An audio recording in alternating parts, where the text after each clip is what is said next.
सावन में आखिर किन बातों से बचना चाहिए? सावन का महीना आते ही हर तरफ भगवान शिव की भक्ति दिखाई देने लगती है। कहीं मंदिरों में घंटियों की आवाज सुनाई देती है, कहीं कांवड़िए बोल बम का जयकारा लगाते हुए दिखाई देते हैं, तो कई भक्त सुबह सुबह शिवलिंग पर जल चढ़ाने के लिए लंबी कतारों में खड़े नजर आते हैं। हर तरफ एक ही नाम सुनाई देता है, हर हर महादेव। लेकिन क्या आपने कभी सोचा है कि सावन में भगवान शिव की पूजा करते समय कुछ ऐसी बातें भी हैं जिनसे हमें बचना चाहिए?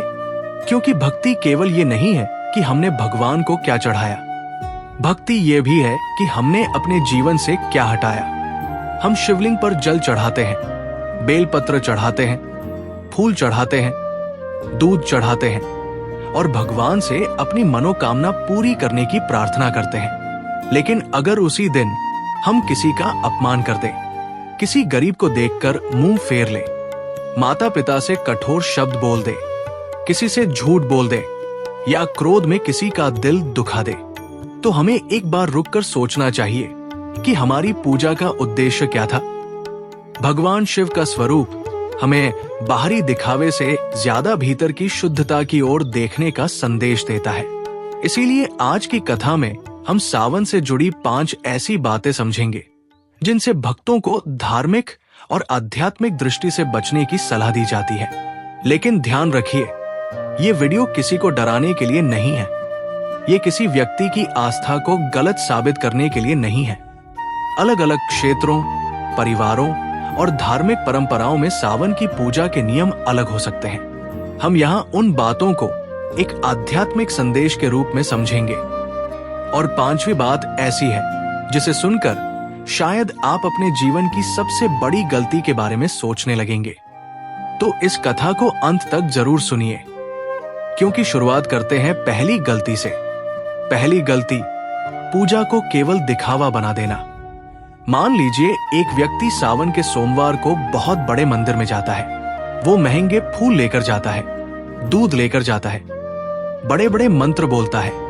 लोग उसकी पूजा देखकर प्रभावित होते हैं। वो तस्वीरें खिंचवाता है, वीडियो बनाता है और सोशल मीडिया पर डाल देता है, आज महादेव का विशेष अभिषेक किया। अब इसमें कुछ भी गलत नहीं कि कोई अपनी भक्ति साझा करे, लेकिन सवाल ये है, क्या उसके मन में भी वही भक्ति है जो उसके हाथों में दिखाई दे रही है? यही सबसे महत्वपूर्ण बात है। भगवान के सामने दिखावा करने की आवश्यकता नहीं होती, क्योंकि भगवान के सामने हम दुनिया से कुछ छिपा सकते हैं, लेकिन स्वयं से नहीं। आपने कितनी पूजा की, कितना खर्च किया, कितनी बड़ी पूजा करवाई, इन सबसे ज्यादा महत्वपूर्ण है कि आपके व्यवहार में कितना परिवर्तन आया। अगर सावन में आपने 11 सोमवार व्रत रखे, लेकिन घर में किसी भूखे व्यक्ति को भोजन नहीं दिया, तो एक बार स्वयं से पूछिए, क्या मैंने व्रत का अर्थ समझा? अगर आपने शिवलिंग पर जल चढ़ाया, लेकिन किसी प्यासे को पानी नहीं दिया, तो सोचिए, क्या मेरी पूजा केवल मंदिर तक सीमित रह गई? अगर आपने भगवान के सामने हाथ जोड़कर कहा, महादेव मेरे घर में सुख देना, लेकिन घर लौटकर अपने ही परिवार को दुख दिया, तो क्या हमने भगवान की शिक्षा को समझा? इसलिए पहली बात याद रखिए, पूजा को प्रदर्शन मत बनाइए। आपकी भक्ति और भगवान के बीच किसी दर्शक की आवश्यकता नहीं। आप अकेले हो और एक लोटा जल लेकर सच्चे मन से शिव का नाम लें, तो भी आपका भाव मूल्यवान है, क्योंकि भक्ति का सबसे सुंदर रूप वह है जहां दिखाने वाला कोई नहीं होता, सिर्फ भक्त होता है और उसका भगवान। दूसरी गलती, क्रोध और अपशब्दों को अपने ऊपर हावी होने देना। भगवान शिव का एक बहुत सुंदर स्वरूप है, नीलकंठ। समुद्र मंथन की कथा में जब भयंकर विष निकला तो संसार पर संकट आ गया। धार्मिक परंपरा के अनुसार भगवान शिव ने उस विष को अपने कंठ में धारण किया, इसी कारण वे नीलकंठ कहलाए। अब इस कथा को अपने जीवन से जोड़कर देखिए। हमारे जीवन में भी रोज विष आता है, किसी का कठोर शब्द, किसी का धोखा, किसी की आलोचना, किसी की सफलता से उत्पन्न ईर्ष्या, किसी की बात से पैदा हुआ क्रोध। सवाल ये नहीं कि जीवन में विष आएगा या नहीं, विष आएगा। सवाल यह है कि हम उसके साथ क्या करेंगे? क्या हम उसे अपने पूरे मन में फैला देंगे या शिव की तरह उसे अपने भीतर फैलने से रोकने की कोशिश करेंगे? सावन में यदि आप भगवान शिव की पूजा कर रहे हैं तो एक सुंदर संकल्प लीजिए। मैं क्रोध को अपना मालिक नहीं बनने दूंगा। किसी ने आपको बुरा कहा, तुरंत जवाब मत दीजिए। कुछ क्षण रुकिए, गहरी सांस लीजिए और स्वयं से पूछिए, क्या मुझे इस व्यक्ति की बात का जवाब देना जरूरी है? कई बार मौन वो उत्तर होता है जो 1000 शब्दों से अधिक शक्तिशाली होता है। लेकिन इसका मतलब ये नहीं कि अन्याय सहते रहें। जहां आवश्यक हो वहां शांत और दृढ़ होकर अपनी बात रखना भी जरूरी है। बस इतना अंतर है कि आपका निर्णय क्रोध से नहीं, विवेक से निकले। यही शिव का संदेश हो सकता है। एक छोटी कथा। एक गांव में शिव का एक बहुत बड़ा भक्त रहता था। वो हर सोमवार मंदिर जाता था। सुबह 4 बजे उठकर स्नान करता, शिवलिंग पर जल चढ़ाता, महामृत्युंजय मंत्र का जाप करता। लेकिन उसका एक स्वभाव बहुत खराब था। उसे बहुत जल्दी गुस्सा आता था। एक दिन मंदिर में एक गरीब आदमी उससे गलती से टकरा गया। भक्त ने उसे जोर से डांट दिया। गरीब व्यक्ति हाथ जोड़कर बोला, भाई गलती हो गई। लेकिन भक्त का क्रोध शांत नहीं हुआ। वो घर चला गया। रास्ते में उसने देखा कि मंदिर के बाहर एक बूढ़ा साधु बैठा था। साधु ने उससे पूछा, आज पूजा कराए? उसने कहा, हाँ। साधु ने फिर पूछा, महादेव को क्या चढ़ाया? वो बोला, जल, बेलपत्र और फूल। साधु ने मुस्कुराकर कहा, हाँ, एक चीज और चढ़ा आते। भक्त ने पूछा, क्या? साधु बोले, अपना क्रोध। वो चुप हो गया। साधु ने कहा, तुम रोज शिवलिंग पर जल चढ़ाते हो, लेकिन अपने भीतर आग लेकर घूमते हो। उस दिन उसे पहली बार समझ आया कि उसकी पूजा अधूरी नहीं तो कम से कम उसके व्यवहार को भी उसी दिशा में ले जाने की जरूरत है। याद रखिए, शिवलिंग पर जल चढ़ाना आसान है, लेकिन अपने क्रोध पर जल डालना कठिन है। और शायद असली साधना वहीं से शुरू होती है। अब आते हैं तीसरी बात पर। यह बात बहुत सामान्य लगती है, लेकिन हमारे जीवन को अंदर से कमजोर करती है। तीसरी गलती, किसी का अपमान करना। भगवान शिव का स्वरूप हमें समानता और करुणा की याद दिलाता है। उनके आसपास कौन है? नंदी, सर्प, गण, भूत प्रेतों से जुड़ी लोक कल्पनाएं, प्रकृति, पशु और मनुष्य। शिव का स्वरूप हमें यह सोचने पर मजबूर करता है कि जिसे संसार छोटा समझता है उसे भी सम्मान देना चाहिए। इसलिए सावन में किसी गरीब, कमजोर, वृद्ध या जरूरतमंद का अपमान करना हमारी आध्यात्मिक भावना के विपरीत माना जा सकता है। कभी किसी गरीब को देखकर ये मत सोचिए, ये मेरे स्तर का नहीं, क्योंकि परिस्थितियां बदलते देर नहीं लगती। आज आपके पास धन है, कल परिस्थिति बदल सकती है।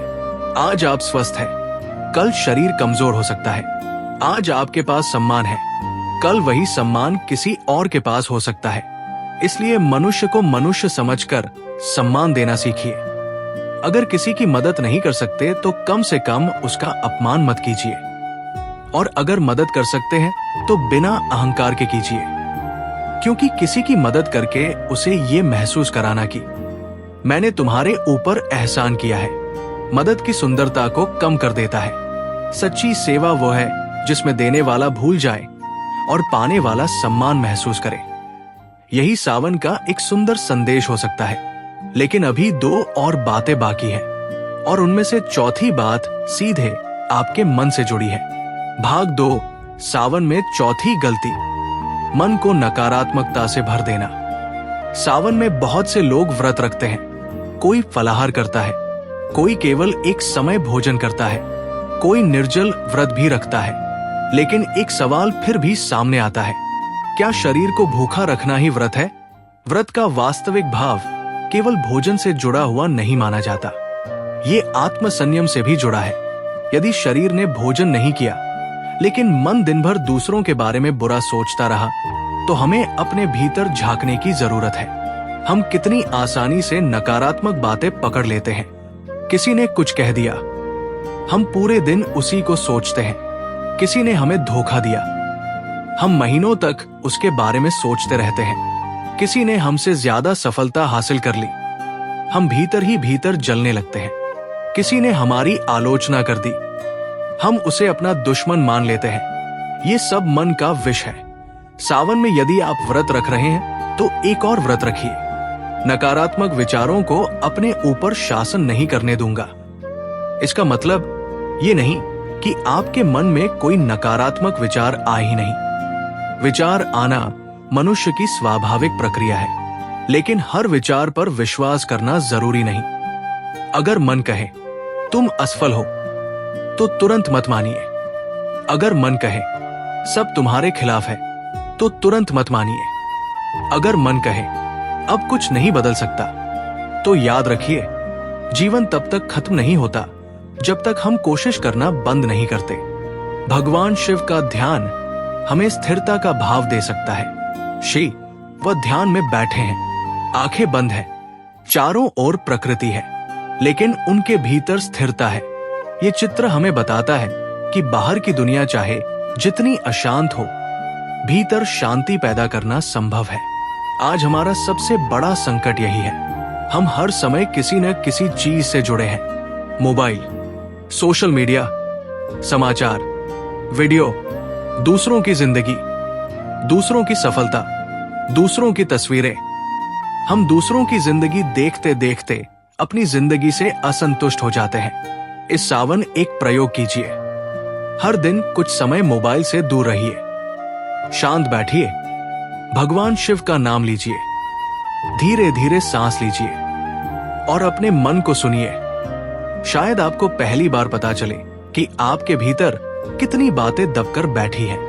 5वीं गलती, भगवान को केवल मनोकामना पूरी करने का साधन समझना। ये बात सबसे गहरी है। हम अक्सर भगवान के पास जाते हैं और कहते हैं मेरी इच्छा पूरी कर दो। ये स्वाभाविक है।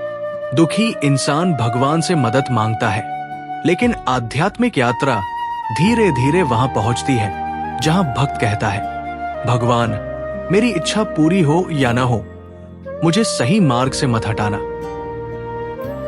ये बहुत बड़ा अंतर है।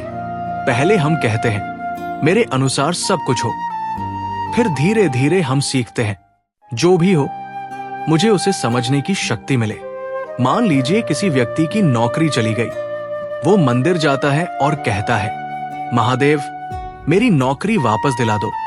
वो प्रार्थना करता है, लेकिन कुछ समय बाद उसे दूसरी नौकरी मिलती है, पहली नौकरी से बेहतर। तब उसे समझ आता है कि जिस चीज को वो अंत समझ रहा था वो शायद एक नए रास्ते की शुरुआत थी। जीवन में हर घटना का अर्थ तुरंत समझ नहीं आता। कई बार हमें वर्षों बाद समझ आता है कि जो घटना उस समय बहुत बुरी लगी थी उसने हमें आगे बढ़ाया। इसीलिए भगवान से केवल परिस्थिति बदलने की प्रार्थना मत कीजिए। ये भी कहिए महादेव परिस्थिति चाहे जैसी हो मुझे सही कर्म करने की बुद्धि दीजिए। यही प्रार्थना व्यक्ति को भीतर से मजबूत बनाती है। एक भावुक प्रसंग, एक युवक था, उसकी जिंदगी में लगातार समस्याएं आ रही थी। व्यापार में नुकसान, घर में तनाव, रिश्तों में दूरी। वो रोज शिव मंदिर जाता और कहता महादेव आखिर मेरे साथ ही ऐसा क्यों। एक दिन वो मंदिर में बहुत देर तक बैठा रहा। मंदिर में एक वृद्ध पुजारी ने उसे देखा। पुजारी उसके पास आए और बोले बेटा क्या हुआ। युवक ने कहा मैं भगवान की पूजा करता हूं, फिर भी मेरी परेशानी खत्म नहीं हो रही। पुजारी ने पूछा तुम भगवान से क्या मांगते हो। वो बोला परेशानी खत्म हो जाए। पुजारी ने कहा कभी ये मांगा कि परेशानी में तुम टूटो नहीं। युवक चुप हो गया। पुजारी बोले कभी ये मांगा कि नुकसान के बाद भी ईमानदारी न छोड़ो। वो चुप रहा। कभी ये मांगा कि परिवार की परेशानी के बीच तुम्हारा व्यवहार खराब न हो। उसकी आंखें नम हो गई। पुजारी ने कहा शायद तुम भगवान से अपनी जिंदगी को अपने अनुसार चलाने को कह रहे हो, लेकिन भगवान से ये भी कहो कि तुम्हें उस जिंदगी के योग्य बना दे जो तुम्हारे लिए सही है। उस दिन युवक की प्रार्थना बदल गई। उसने कहा, महादेव, मैं अपनी परेशानी को तुरंत खत्म करने की जिद नहीं करूंगा, मुझे उससे लड़ने की शक्ति दीजिए। उसके बाद परिस्थितियां तुरंत नहीं बदली, लेकिन युवक बदलने लगा। उसका आत्मविश्वास वापस आने लगा। उसने अपने व्यापार की गलतियां समझी, परिवार से बात की, नई नौकरी के लिए प्रयास किया और कुछ महीनों बाद उसकी जिंदगी धीरे धीरे पटरी पर आने लगी। वो समझ गया, कभी कभी भगवान हमारी समस्या पहले नहीं बदलते, हमें बदलते हैं, और जब हम बदल जाते हैं तब वही समस्या पहले जैसी बड़ी नहीं लगती। भाग 3, शिव की पूजा का असली अर्थ, बाहर से ज्यादा भीतर का अभिषेक। अब तक हमने 4 बातें समझी। दिखावा नहीं, क्रोध को हावी नहीं होने देना, किसी का अपमान नहीं करना, मन को नकारात्मकता से बचाना, और 5वीं, भगवान को केवल इच्छा पूरी करने का साधन न समझना।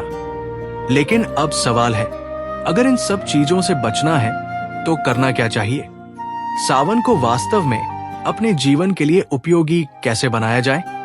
इसके लिए एक सरल साधना अपनाई जा सकती है। सुबह उठिए, अगर आपकी स्वास्थ्य स्थिति और व्यक्तिगत परिस्थिति अनुमति देती है तो स्नान करके शांत स्थान पर बैठिए। भगवान शिव का स्मरण कीजिए। आप ओम नमः शिवाय का जाप कर सकते हैं। फिर कुछ मिनट शांत बैठिए और स्वयं से 5 प्रश्न पूछिए। पहला, मेरे अंदर सबसे बड़ा दोष क्या है? दूसरा, मैं किस बात पर सबसे जल्दी क्रोधित होता हूं? तीसरा, मुझे किस व्यक्ति को क्षमा करना चाहिए? चौथा, मेरे जीवन में कौन सी आदत मुझे पीछे खींच रही है? 5वां, अगर आज मेरा जीवन बदलना शुरू हो तो मैं पहला कदम क्या उठाऊंगा? इन सवालों के जवाब ईमानदारी से लिखिए। आपको धीरे धीरे अपने बारे में बहुत कुछ पता चलेगा। हम दूसरों की गलतियां बहुत आसानी से देखते हैं, लेकिन अपनी गलतियों को देखने के लिए साहस चाहिए। और शिव की साधना का एक अर्थ ये भी हो सकता है कि हम अपने भीतर के अंधकार को देखने का साहस पैदा करें। शिव का त्रिशूल और जीवन के 3 संघर्ष। भगवान शिव का त्रिशूल हमें एक और सुंदर प्रतीक की याद दिलाता है। हमारे जीवन में 3 बड़े संघर्ष अक्सर दिखाई देते हैं: भूतकाल, वर्तमान, भविष्य। भूतकाल कहता है तुमसे गलती हुई थी। भविष्य कहता है पता नहीं आगे क्या होगा। और वर्तमान बेचारा इन दोनों के बीच दब जाता है। हम या तो पुराने दुख में रहते हैं या भविष्य की चिंता में, लेकिन जीवन वास्तव में वर्तमान में होता है। सावन में जब आप शिव का ध्यान करें तो स्वयं से कहिए, जो बीत गया उसे मैं बदल नहीं सकता, जो आने वाला है उसे मैं पूरी तरह नियंत्रित नहीं कर सकता, लेकिन आज मैं क्या कर रहा हूं ये मेरे हाथ में है।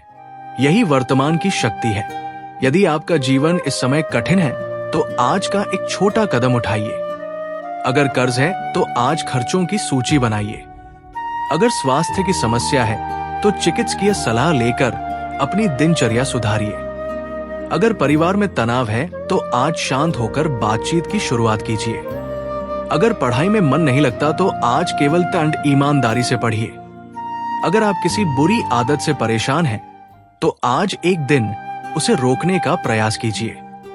भगवान पर विश्वास का अर्थ कर्म छोड़ना नहीं, विश्वास के साथ कर्म करना ही सबसे सुंदर मार्ग है। नंदी का संदेश। भगवान शिव के सामने नंदी की प्रतिमा क्यों होती है?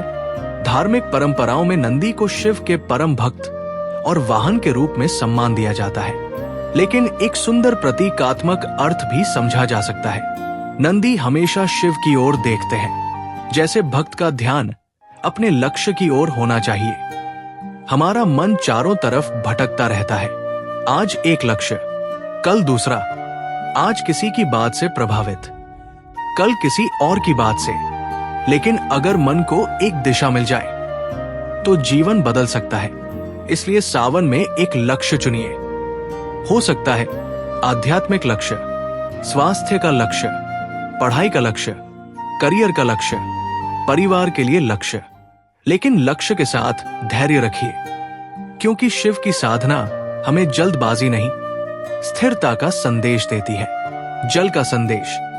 अब फिर उस जल पर लौटते हैं। जल को हाथ में लेते समय सोचिए, ये केवल जल नहीं है, ये मेरे क्रोध को शांत करने का प्रतीक है, ये मेरे अहंकार को धोने का प्रतीक है, ये मेरी नकारात्मकता को बहाने का प्रतीक है। फिर शिवलिंग पर जल अर्पित कीजिए और कहिए, महादेव, मेरे अंदर जो भी गलत है उसे पहचानने और सुधारने की शक्ति दीजिए।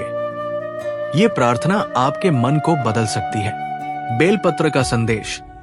बेलपत्र चढ़ाते समय मन, वचन और कर्म को याद कर सकते हैं। मन में किसी के लिए बुरा न सोचने का प्रयास, वाणी से किसी का अनावश्यक अपमान न करना, कर्म से किसी को जानबूझकर नुकसान न पहुंचाना।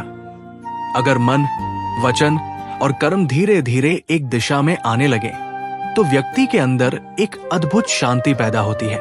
यही सच्ची साधना की ओर एक कदम है। भाग 4। इस सावन एक ऐसा संकल्प ले जो आपकी जिंदगी बदल दे। अब कहानी अपने अंतिम हिस्से में पहुंच चुकी है, लेकिन सबसे महत्वपूर्ण बात अभी बाकी है। सावन का महीना आएगा, फिर चला जाएगा। मंदिर की भीड़ कम हो जाएगी, कांवड़ यात्रा समाप्त हो जाएगी, सोमवार के व्रत पूरे हो जाएंगे। लेकिन सवाल यह है, क्या आपके भीतर कुछ बदलेगा? अगर नहीं बदला तो शायद सावन केवल कैलेंडर का एक महीना बनकर रह गया। लेकिन अगर आपके भीतर कोई एक अच्छी आदत पैदा हुई, किसी एक व्यक्ति को आपने क्षमा किया, किसी एक जरूरतमंद की मदद की, अपने क्रोध पर एक बार नियंत्रण किया, माता पिता से प्रेम से बात की, अपनी किसी बुरी आदत को छोड़ने का प्रयास किया, तो समझिए सावन आपके जीवन में उतर गया। भगवान शिव की भक्ति का सबसे सुंदर रूप यही हो सकता है कि भगवान की पूजा के बाद हमारा व्यवहार थोड़ा बेहतर हो जाए। अगर पहले हम जल्दी गुस्सा करते थे और अब थोड़ा रुकने लगे हैं, तो परिवर्तन है। अगर पहले हम दूसरों की बुराई करते थे और अब चुप रहने लगे हैं, तो परिवर्तन है। अगर पहले हम हर परेशानी में टूट जाते थे और अब भगवान को याद करके फिर प्रयास करते हैं, तो परिवर्तन है। अगर पहले हम केवल मांगते थे और अब दूसरों के लिए प्रार्थना करने लगे हैं, तो परिवर्तन है। यही सच्ची आध्यात्मिक यात्रा है। एक अंतिम कहानी। एक बूढ़ी महिला थी। उसका घर बहुत छोटा था, पैसे कम थे, लेकिन वो हर सावन शिव जी की पूजा करती थी। उसके पास चढ़ाने के लिए महंगे फूल नहीं होते थे, न दूध की बड़ी मात्रा, न चांदी का पात्र। वो बस एक छोटा सा लोटा पानी भरती और मंदिर चली जाती। एक दिन एक अमीर महिला ने उसे देखा और कहा, तुम इतनी साधारण पूजा क्यों करती हो? बूढ़ी महिला मुस्कुराई। उसने कहा, मेरे पास महंगा सामान नहीं है, लेकिन मेरे पास मेरा मन है। अमीर महिला ने पूछा, और तुम भगवान से क्या मांगती हो? बूढ़ी महिला ने कहा, कुछ नहीं, मैं उनसे कहती हूं कि मेरे पड़ोसी का घर सुखी रहे, गांव के बच्चों को भोजन मिले, जो बीमार है वे स्वस्थ हो, जिसका मन दुखी है उसे शांति मिले। अमीर महिला ने आश्चर्य से पूछा, अपने लिए कुछ नहीं? बूढ़ी महिला बोली, महादेव ने जितना दिया है उसके लिए धन्यवाद देने में ही मेरा दिन निकल जाता है। अमीर महिला की आंखों में आंसू आ गए। उसने पहली बार समझा कि भक्ति सामग्री की मात्रा से नहीं, भाव की गहराई से भी जुड़ी होती है। वो बूढ़ी महिला गरीब थी, लेकिन उसका मन बहुत समृद्ध था, और शायद यही सबसे बड़ा धन है। अब इस सावन के 5 संकल्प। पहला, मैं भगवान की पूजा दिखावे के लिए नहीं करूंगा। दूसरा, मैं अपने क्रोध को नियंत्रित करने का प्रयास करूंगा। तीसरा, मैं किसी कमजोर या जरूरतमंद का अपमान नहीं करूंगा। चौथा, मैं अपने मन को नकारात्मकता से बचाने का प्रयास करूंगा। 5वां, मैं भगवान से केवल अपनी इच्छा पूरी करने की मांग नहीं करूंगा, बल्कि सही कर्म करने की शक्ति भी मांगूंगा। अगर आप इन 5 बातों को अपने जीवन में उतार लें, तो सावन का महीना आपके लिए केवल धार्मिक पर्व नहीं रहेगा, ये आत्म परिवर्तन की यात्रा बन जाएगा। और याद रखिए, भगवान शिव को पाने के लिए हमेशा बड़ी बड़ी चीजों की आवश्यकता नहीं। कभी एक सच्चा आंसू पर्याप्त होता है, कभी एक सच्ची प्रार्थना, कभी किसी जरूरतमंद की मदद, कभी माता पिता के चरण छू लेना, कभी किसी से दिल से माफी मांग लेना, कभी किसी को दिल से माफ कर देना, और कभी अकेले में बैठकर कहना, महादेव, मैं जैसा हूं वैसा आपके सामने हूं, मेरी कमियों को दूर करने की शक्ति दीजिए। यही सबसे बड़ी प्रार्थना हो सकती है। जब जीवन में सब ठीक हो तो हर हर महादेव कहना आसान है, लेकिन जब जीवन कठिन हो और फिर भी कहना, महादेव, मुझे आप पर विश्वास है, तब भक्ति की गहराई दिखाई देती है। जब सफलता मिले और फिर भी अहंकार ना आए, ये शिव की साधना है। जब असफलता मिले और फिर भी हिम्मत न टूटे, ये शिव की साधना है। जब कोई अपमान करे और आप बदला लेने के बजाय विवेक से काम ले, ये शिव की साधना है। जब आपके पास कम हो और फिर भी किसी जरूरतमंद के साथ बांटे, ये शिव की साधना है। और जब आपके पास बहुत हो लेकिन आप विनम्र रहें, ये भी शिव की साधना है। इसलिए इस सावन केवल मंदिर मत जाइए, अपने भीतर भी जाइए। केवल शिवलिंग का अभिषेक मत कीजिए, अपने विचारों का भी अभिषेक कीजिए। केवल जल मत चढ़ाइए, अपना अहंकार भी चढ़ाइए। केवल बेलपत्र मत चढ़ाइए, अपने मन, वचन और कर्म को भी शुद्ध करने का प्रयास कीजिए। केवल व्रत मत रखिए, अपने क्रोध, लोभ और नकारात्मकता पर भी व्रत रखिए। और जब सावन समाप्त हो तो आपके भीतर एक नया इंसान बचा रहना चाहिए। ऐसा इंसान जो पहले से थोड़ा शांत हो, थोड़ा दयालु हो, थोड़ा विनम्र हो, थोड़ा मजबूत हो और भगवान पर थोड़ा अधिक विश्वास करता हो। यही इस पूरी कथा का सार है। सावन केवल शिव को जल चढ़ाने का महीना नहीं है, सावन अपने भीतर की आग को शांत करने का अवसर भी है। अगर आपके जीवन में इस समय बहुत परेशानी चल रही है, अगर आपको लगता है कि कोई आपकी बात नहीं समझ रहा, अगर आप अंदर से टूट चुके हैं, तो आज कुछ देर शांत बैठिए, आंखें बंद कीजिए और धीरे से कहिए, ओम नमः शिवाय। फिर कहिए, महादेव, मेरी परिस्थिति चाहे जैसी हो, मुझे सही रास्ते से मत हटने देना। शायद आपकी समस्या तुरंत खत्म ना हो, लेकिन आपके भीतर उसे सहने और उससे बाहर निकलने की शक्ति पैदा हो सकती है। और कभी कभी यही भगवान का सबसे बड़ा आशीर्वाद होता है। अंत में बस इतना याद रखिए, भगवान शिव से डरिए नहीं, उन्हें समझने का प्रयास कीजिए। उनकी पूजा केवल हाथों से नहीं, मन से कीजिए। उनका नाम केवल होठों से नहीं, अपने कर्मों में लाइए। और इस सावन एक बार पूरे विश्वास से कहिए, हर हर महादेव, ओम नमः शिवाय, जय भोलेनाथ।